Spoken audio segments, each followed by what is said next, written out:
Welcome to our channel Tech Video. In this video we are sharing with you how to solve Android phone hang problem. So keep watching to the end and stay with us. If you don't, please subscribe our channel and thumbs up.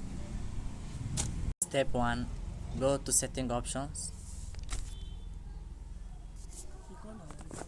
Scroll down the page and found about my phone.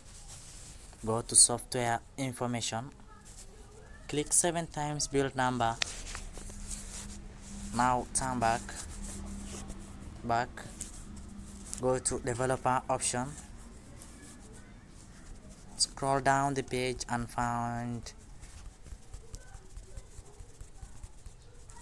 background process limits. Here you can see background process limits. Click on it and no background process limits. Now scroll down the page and find animation window animation scale. Now get it off. Go to transition animation scale, get it off.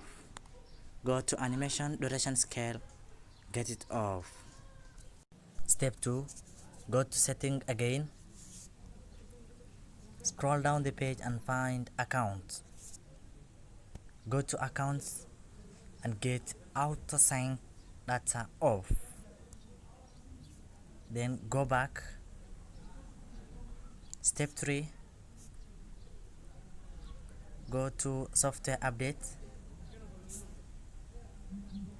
I have updated mine, so if you have not updated yours, please update it to the latest updates. I hope you have enjoyed this video, and if you have any question, let us know in the comment section. If you have not yet subscribed our channel, please subscribe it and thumbs up. Share this video with your friends who want to solve